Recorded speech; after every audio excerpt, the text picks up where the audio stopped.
let me tell you guys, we have a phrase for this on Disney Deciphered, I'm scared. the podcast, and that is the forced march of happiness.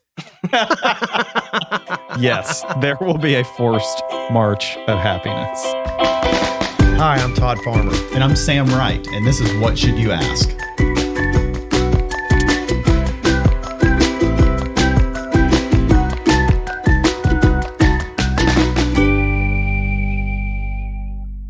Okay, so today we're talking about Disney vacations. Todd, do you remember your first trip to Disney? I do. I have been to Disney probably 5 times, and it's so funny.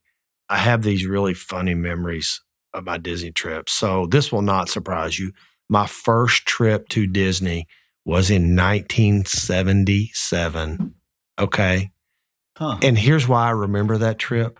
My dad had a 1977 red Corvette. Okay. And my A two-seater? a two-seater. And my dad and my brother and I rode from Paducah, Kentucky to Orlando, You Florida. both sat in the front seat? No, I laid down in the little hatch in the back. Are you kidding me? No, That's great. that's my first trip to Disney. That is great. Have you taken your kids before? Yeah, we've gone a couple times. What's the one thing you remember about taking your kids there the first time? I don't really remember anything specifically other than my entire family has a blast. My wife, who I grew up absolutely hating Disney World, is a Disney World nut with our kids. So the first time we took my daughter, she was at that magical age around 4 or 5 where they sort of believe and they sort of don't believe.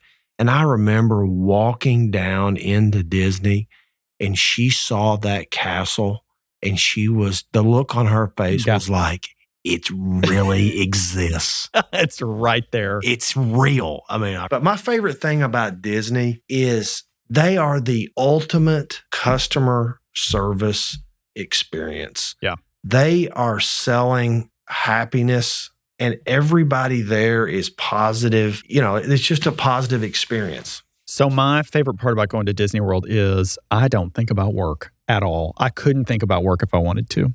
I don't really check my phone. I don't read email messages on my phone when I'm there. It's usually because I'm on some Disney app trying to figure out where the next ride is that we're going to ride. So do you like Disney or Epcot?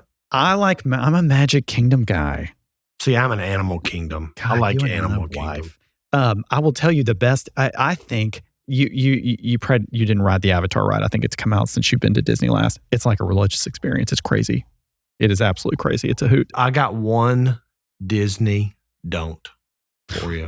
What's that? So about 3 years ago, for Christmas, we were going to take the whole family and my mother-in-law to the UK bowl game over the Christmas break and thought she had never been to the Disney park that day.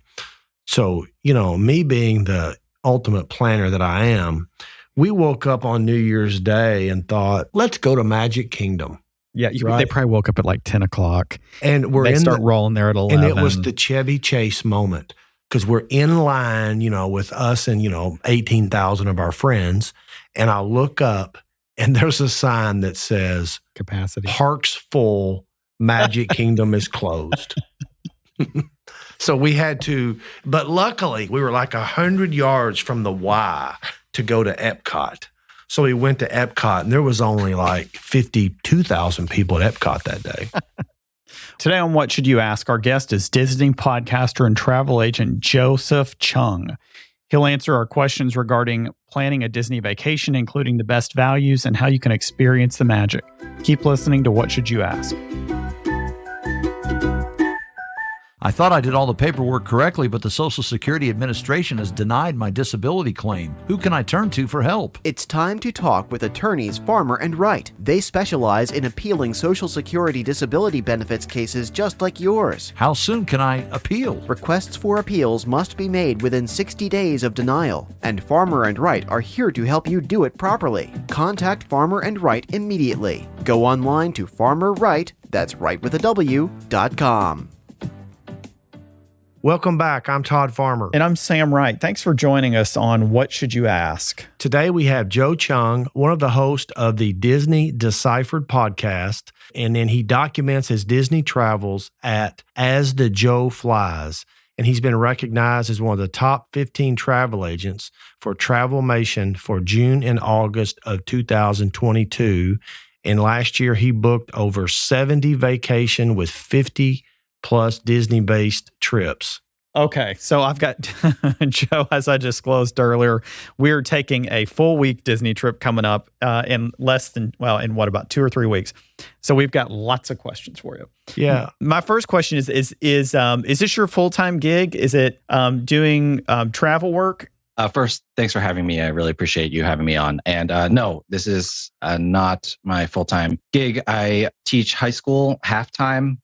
Dropped to halftime after we had our third kid, and then was always podcasting on the side just as a hobby. And that kind of just naturally flowed into the travel agent, travel advisor thing. So that's how we kind of got where we are today. Okay. What do you teach in high school, just out of curiosity? I teach science, all the sciences really. So okay.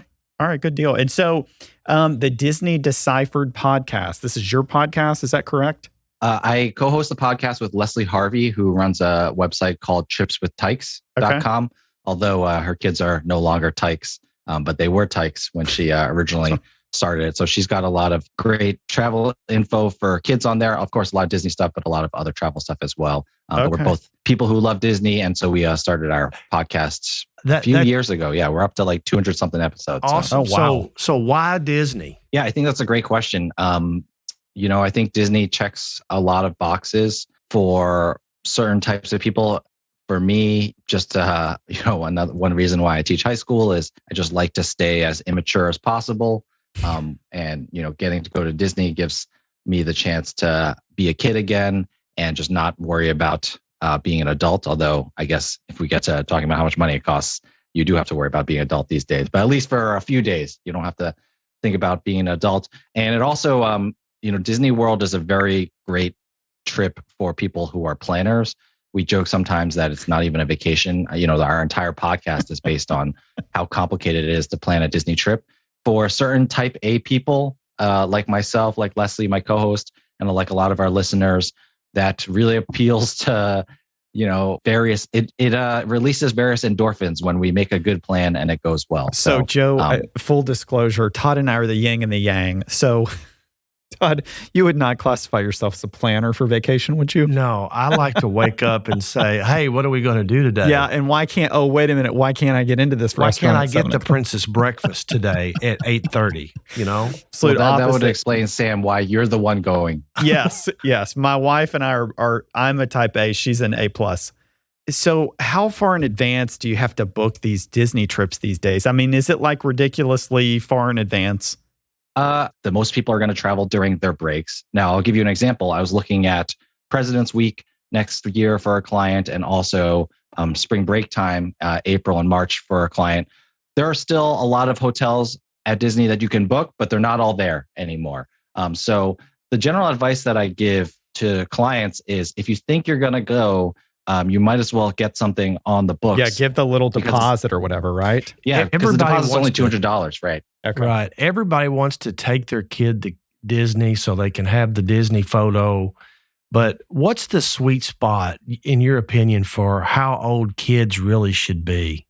Oh, that's so tough. I mean, I think it depends on, in a lot of ways, it depends on the adult. I feel like if you're going to take, Disney World is the average American family. It's the most traveled to destination in the world, right? And so the average American family is probably going to try to go at least once. If you're only going to go once in your life, you probably want your kids to be a little older so that they can appreciate it, so they can go on some more of the thrill rides. Now, if you're a family that might go a couple times in your life, I do feel like there's something magical about taking a 4-year-old to Disney World. They're sort of old enough to not completely flip out all the time, like a 3-year-old or a 2-year-old, but they're young enough, you hope. I mean, they still flip out, but just less. But the beauty of a 4-year-old, in my opinion, is that they still think everything is real. So my youngest daughter is going to be turning 5 soon. And we were just recently on a Disney cruise. And every time she talked to one of the princesses or one of the characters, she thinks she's actually talking. She doesn't realize, they don't realize that there's someone inside that Mickey costume. And there's something about that is really magical and sweet that I really appreciate. So 4 is like an age that I really love to take the kids at. That being said, if you're only going to go once in your life, take them when they're older, when they can appreciate it more. Yes, they're going to complain to you more when they're older, but overall, I think it'll probably be better. All right, so let me ask you, Disney World versus Disneyland. I have my opinion on this, but Joe, what's your opinion? Oh, this is really tough these days. I know we're going to get into it later, but Disney has introduced new ways to reduce your time in line, new ways that you have to pay to reduce your time in line. And I think that has really tipped the scales in Disneyland's favor, as much as I hate to say it. That old place out there in Metro Pasadena, California or wherever it is. Come on, Sam, let me tell you, you go. I have been to Disney World a dozen times in the last 3 years. And I went to Disneyland once and I was there for 2 days and I got more done in 2 days at Disneyland than I would in 4 or 5 days at Disney World. You have to take from just the perspective, just to get from one park to the other at Disney World is a 45-minute to an hour proposition. Whereas at Disneyland, if I want to ride the Spider-Man Web Slingers ride in Disney California Adventure, and then I want to ride, say, Space Mountain in Disneyland, that is a 10-minute walk from ride 1 to ride 2. You just walk across a plaza. It's very different than having to get on a bus. So just the convenience of Disneyland is a lot better. In terms of breadth, Disney World has a lot more to offer. You can stay there a lot longer, but there's just something about Disneyland that just makes it so easy right now. And Genie Plus really is the problem. The other thing with Genie Plus is at Disney World, they have a disclaimer now that like if you buy Genie Plus, which is $15 a day, you may get to use it for 2 to 3 rides. So it used to be Fast Pass, right? Correct. Yes. Or is that what it was called? Or is that Universal? Yeah, Fast Pass. So you would sign up for these Fast Passes, and now it's turned into like either Lightning Lanes or Genie Plus or something. What's the difference? Okay, so the easiest way to think about it is think of Lightning Lane as the physical short line that you're going to go through. So when you get to a ride, there's a standby line and there's a Lightning Lane line. The standby line is a 60-minute wait. The Lightning Lane line is a 5 to 10-minute wait. Genie Plus is what you have to pay for to get access to that Lightning Lane. And at Disney World, you pay $15 a day. That gives you access to 30 rides or so across the 4 parks. On top of that, there's something called individual Lightning Lane, which is the best rides. You have to pay extra. It's not covered by Genie Plus. You have to, for Rise of the Resistance is the new Star Wars ride, which is really hot right now. You have to pay $15 to get into that Lightning. I have stayed at a couple of different resorts there. And, you can make this as cheap or as expensive as you want down there. So you could stay at the Four Seasons for less than I you could stay at the a first Disney time resort. I went, I was being cheap. I think I stayed at the All-Star. Yeah. I'm sure you stay at the Polynesian, Sam. But we in fact, we do. Joe, what is your favorite place to stay? So right now, the kind of locus of Disney World has moved towards resorts that are on the Skyliner. The Skyliner is the newest form of transportation at Disney World. You can think of them as cable cars or gondolas, like if you're going to a ski resort, that kind of thing. And so there are a lot of resorts on the Skyliner, and those you find actually those are starting to be almost expensive as the Polynesian. The Polynesian and Grand Floridian, which are on the monorail loop by Magic Kingdom, are still the most expensive. But a lot of people are going towards the Skyliner because it's very convenient. You can take the Skyliner to 2 parks, Hollywood Studios and Epcot. Now, the nice thing about the Skyliner is it fits anyone's budget, from Polynesian Sam to All Stars Todd. You can stay at Pop Century, which is a value resort on the Skyliner. And it's going to be a little bit more expensive than the All Stars, but not much, maybe $20, $30 more per night.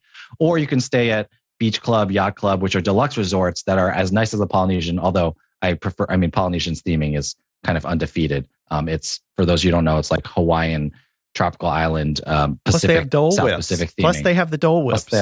Plus they have Dole Whips. You're correct. But you can stay at Beach Club, Yacht Club, Boardwalk, and have access to the Skyliner as well. So you can go, and the Caribbean Beach is a moderate resort, which is right in the middle and on the Skyliner as well. So let me ask you this. What is the number one tip that you could give to a family traveling to Disney World? If you're traveling to Disney, my number one tip is do some homework. It's just, I think Todd, I hate to say it, but like if you show up and you wake up and you want to go with the flow, it is I'm at the wrong place. Yeah. It's increasing your chances of having a bad vacation. I'll give you an example. This was pre-pandemic, but a friend of mine went to Disney World over Christmas and she just showed up and she told me how, and this is before, this is when I had started the podcast, but I hadn't been doing travel advising yet. And she told me how she just waited with her daughters to meet the princesses in Magic Kingdom for 3 hours. And they waited there for 3 hours. They had lunch and maybe they went on 1 or 2 rides and then they went home. And like that was their day. Now, of course, that's during Christmas, the busiest time of the year, but they showed up and they just had no idea what they were in for in terms of lines, in terms of waiting, in terms of, that you even have to wait for princesses. It's just not a concept that people are familiar with. So you really have to do your homework. There are a lot of ways to do your homework. Of course, we have our podcast. You could use me as your travel agent. And, I'm always love to talk. It's like we're talking right now. We just talk planning about how people are going to do their trips. And that's no cost to my clients. Love for someone. It would make it so much more enjoyable for someone to plan the whole week out for me. That'd be fantastic. So like we could call you and say, we want to do this trip. These are the rides. These are the meals, the dinners and stuff. You set it all up. You pay these people, but it doesn't cost more. So Joe, how does that work? Yeah. So let me clarify a couple things just about myself personally. If you call me, I will set up your hotels. I'll help you figure out how you're going to get there. I will help consult with you on flights, but I don't help my clients buy their flights because it just, yeah, sure. Logistically, it just gets really annoying.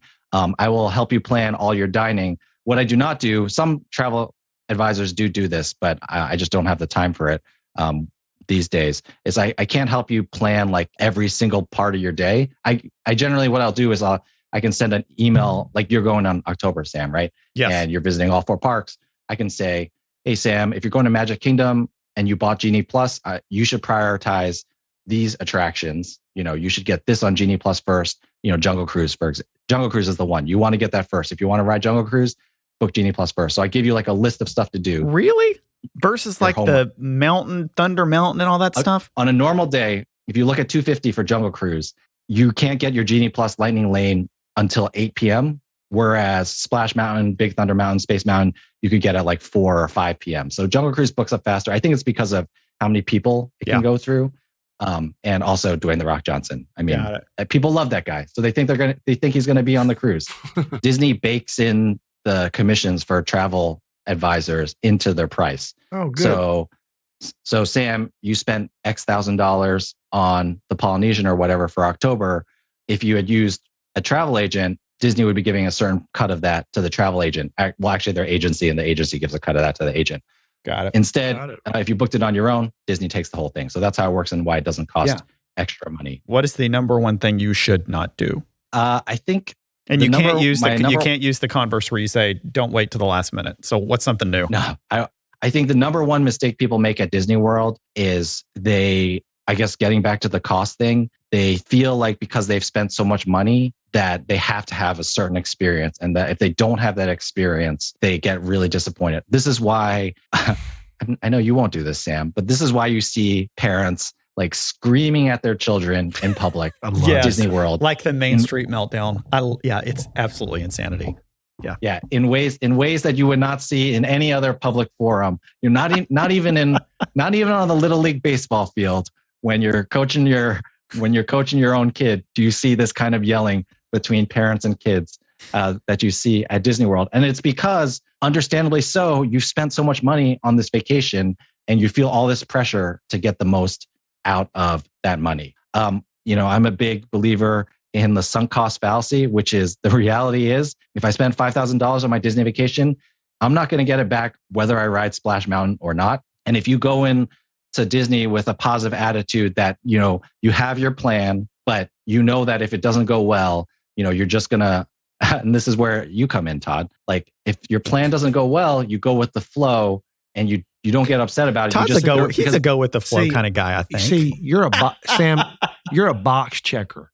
I hate. not- no, yes, no, you no, are no, on no, no, vacation. no, You're a no. box checker. No. Okay, we got to go do No. Space Mountain. Let's No. check that. Now, we got I to will go do this say, and check that Joe, box. I will say that I am like, if we've got whatever you call it, where you get to go to the theme park early if you're staying at one of the hotels. So like we're there. Everybody complains to me at 7:15 when I'm getting them out of bed and making everybody eat their donut on the monorail. But by God, when we get there, my wife, who has yelled at me, is like, God, I'm so glad we came early. Let me tell you guys, we have a phrase for this on Disney Deciphered, I'm scared. the podcast, and that is the forced march of happiness. Yes, there will be a forced march of happiness. So I'm not saying that I'm immune to these temptations of pushing it, go. But in Todd's defense, if you are a box checker at Disney, you will almost always miss. There are magical moments that happen, not just at Disney World, but also Disneyland, Disney Cruise Line, all the parks. I'll give you one example. Like one time, I was just we were between rides or whatever, and I was with my youngest daughter. She was 3 years old at the time. And this cast member came up to her and was just like, oh, do you want some pixie dust? And I had no idea what the cast member was talking about. And she was like, yeah, sure. She was 3. She didn't know any better. And so the cast member was like, close your eyes. And then, I didn't know this. In fact, I wouldn't have done it if I had known what it was. But she put glitter in her hair for the rest of the day. And it like made my daughter's day. It was like the smallest thing. And if you don't take the time to slow down and enjoy things, stuff like parades, or even every once in a while, you'll just see random acts of entertainment break out. Those are the things that don't happen if you're going go. Although, like I said, there's a reason why we say forced march of happiness on Disney Deciphered, because we're tempted by it all the time. Yeah, Joe, I'll make sure to tell my wife when we're down there that Joe Chung said you need to relax. That'll go over really well.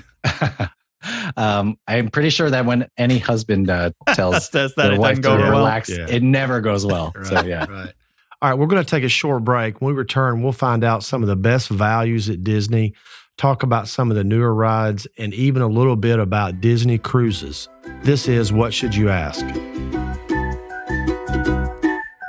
I've always prided myself on being a hard worker, but thanks to the accident, I can't even get out of bed. I need help, but I don't even know where to start. Talk to attorneys Farmer and Wright right away. The more recent the accident, the easier it is for them to investigate, defend you, and get compensation. I've never had to get a lawyer before. Isn't the insurance company going to help? You can't always rely on insurance companies. That's why you need Farmer and Wright. Go online to Farmer Wright, that's right with a W.com. Welcome back. I'm Todd Farmer. And I'm Sam Wright. Thanks for joining us on What Should You Ask? Today we have Disney podcaster Joe Chueng joining us, answering our questions about planning a Disney vacation. All right, Joe. So we've talked a little bit about what benefits you could provide as a travel agent to help with booking Disney. So how do you approach booking an experience for a client?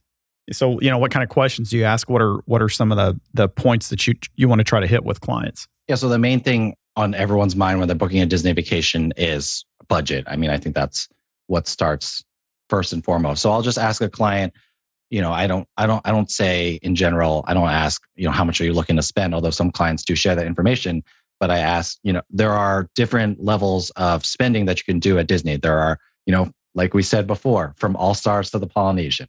And so I ask my clients, what kind of hotels you're interested in. Do you want to stay on-site or off-site, which is a conversation people have sometimes. How many days of tickets are you thinking? And then, and then I ask them about their family and what they're looking for. And then I just go from there. I generally set up a call with most of my clients and then talk to them more about what they're thinking and what they're looking for. And then I will send them a few quotes. I think one reason why people like to work with me, is because they don't have to do the work of all the research for how much things cost. If we're going between All Stars and Polynesian, I can be like, the All Stars with 4-day tickets cost this much.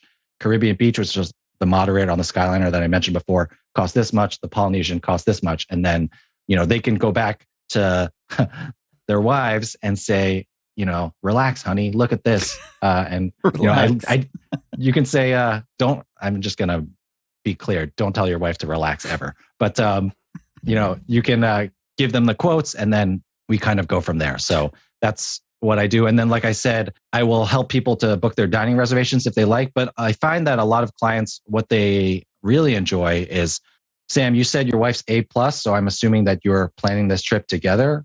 But in most families, like my family is a great example, one person really wants to do the Disney planning and one person could not care less about it. Well, full disclosure. And what happens? Yeah, she planned it and she asked me a few questions and I weighed in.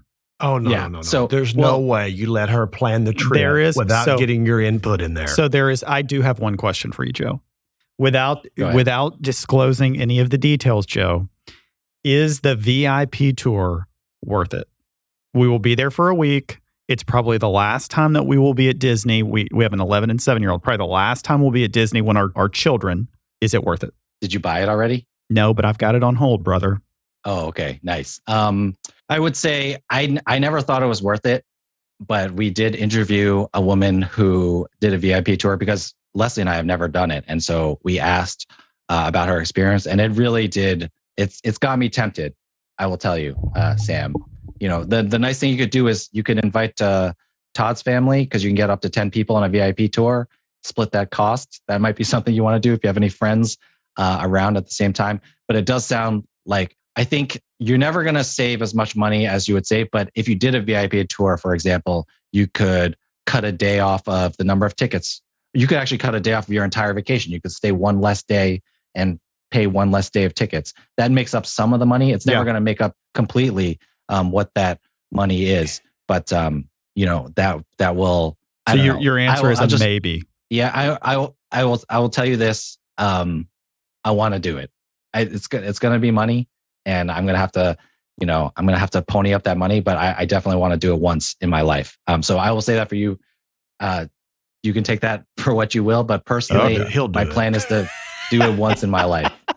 So my wife says no. So yeah, she says no, but I'm not getting a commission on this from you, Sam. So, you know, so this is my honest opinion. We've been 3 times with our kids, and you know what they enjoyed more than anything was the Disney cruise. And I did not think that I would really enjoy that. Joe, talk a little bit about Disney cruises, because I think those are really picking up in popularity. Yeah, I think Disney cruise, you know, we just took a Disney cruise to Alaska in August, and my wife, who I haven't even fully explained, but she's as close to a Disney hater as you can get. So, you know, we're very well matched, the two of us. But she's not a huge Disney fan, but she had a great time on the cruise. I will say that the benefit of going on the cruise versus going to the parks, and it's perfect for you, Todd, because all this stuff I said about planning in advance and what I was going to say before about being a travel agent, some people, when I asked you, Sam, about how one person is planning, some people just want someone to talk to about their plans and their partner won't talk to them about it. So I provide, you know, I'm like free counseling for them. But all that stuff that I've said about planning for a Disney cruise, you have to get your passports in order and you have to, you know, register and check in properly. But once you get on that ship, you can do as much or as little as you want.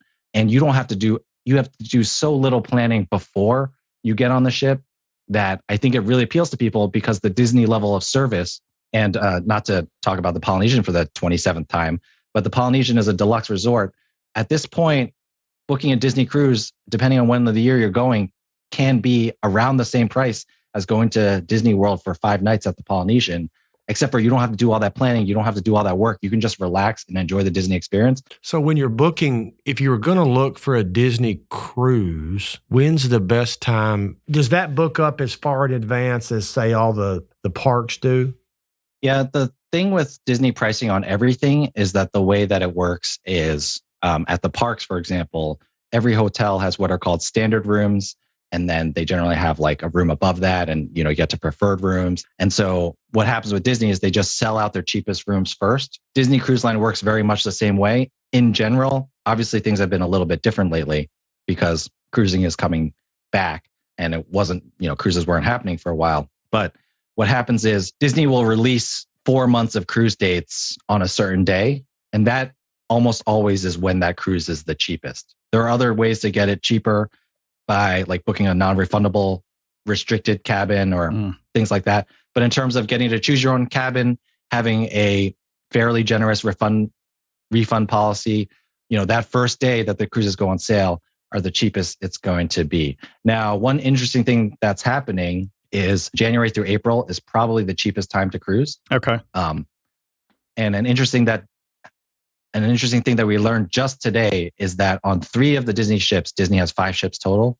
On 3 of the ships, the Dream, the Magic, and the Fantasy, from January to April this year, they are doing what they're calling a kids sail free promotion. But essentially the way that works is when you book a stateroom, I have a family of 5.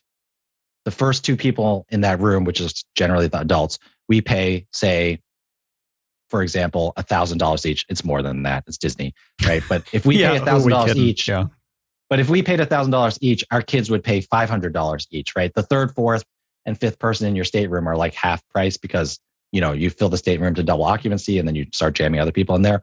Well, Disney from January to April next year is saying that 3rd and 4th person, they'll let them sail for free.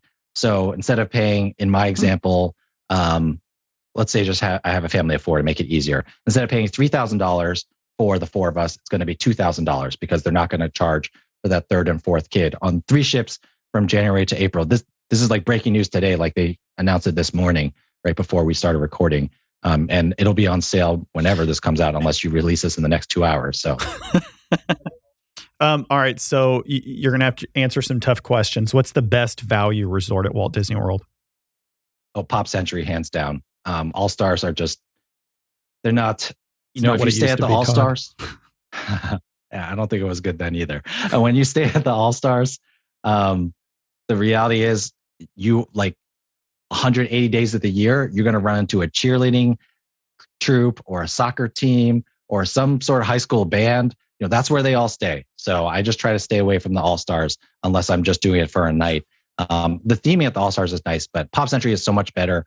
It's a little bit more money, but like I said, it's on the Skyliner, which is a huge game changer. You don't have to take buses to half the parks, which is a big difference. What's the best value snack? I think this all depends on your tastes. I am a huge popcorn fan.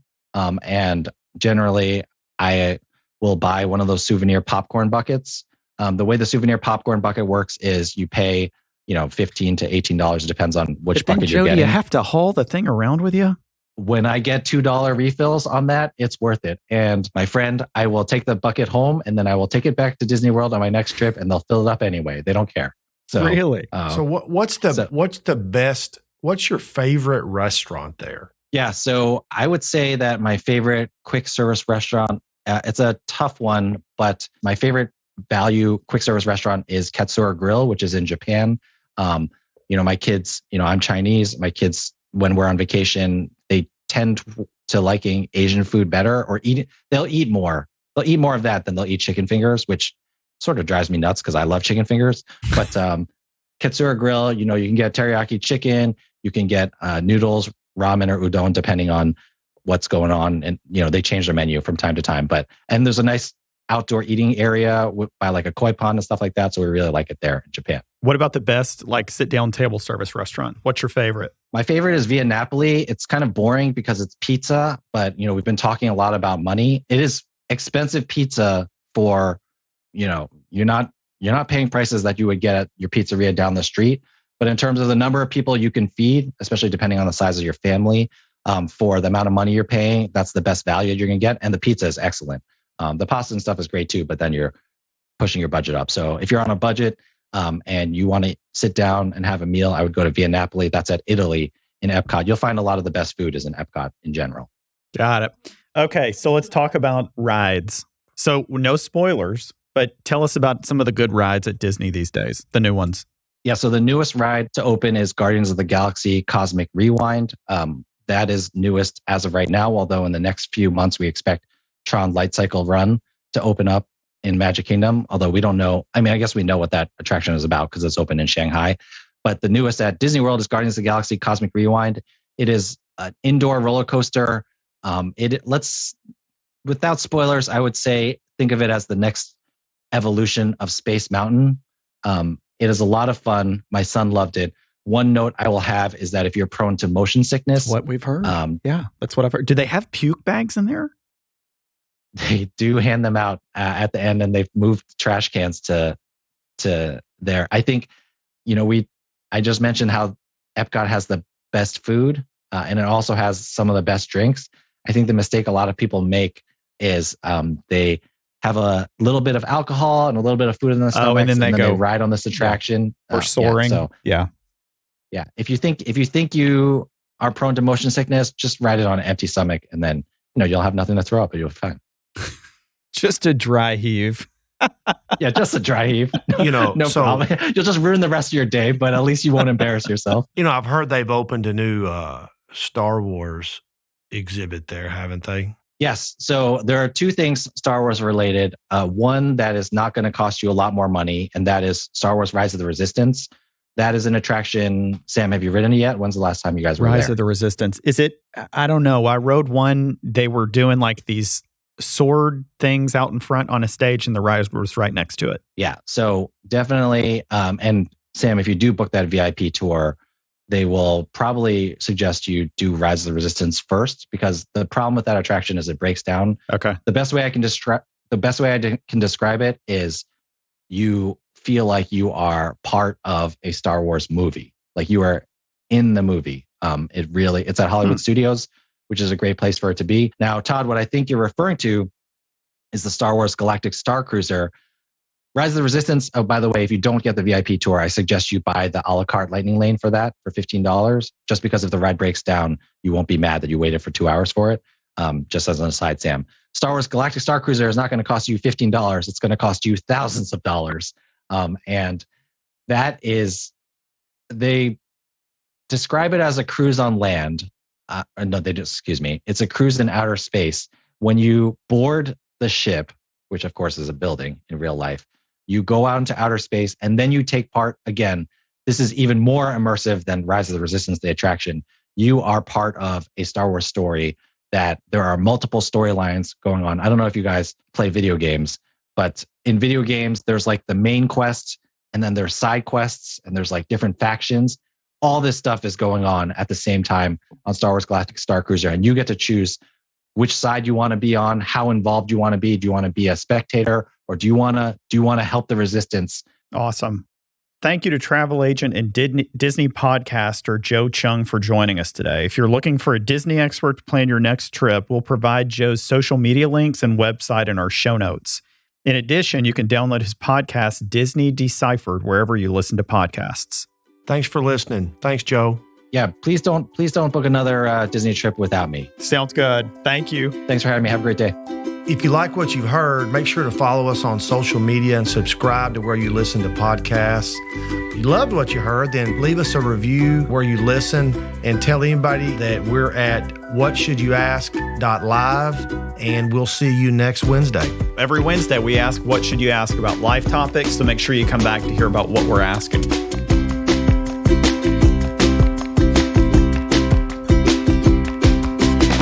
What Should You Ask is hosted by Todd Farmer and Sam Wright. The producer is Jennifer Caldwell.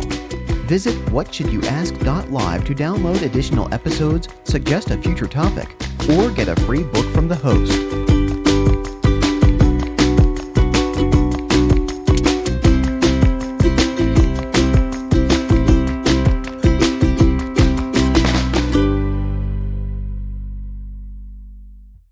The information provided on this podcast is for informational purposes only and should not be considered as legal advice on any subject matter. You should not act or refrain from acting based on any content mentioned without seeking legal or other professional advice in your area. The hosts, guests, and sponsors remove themselves from all liability for actions you take or fail to take based on any content in this broadcast.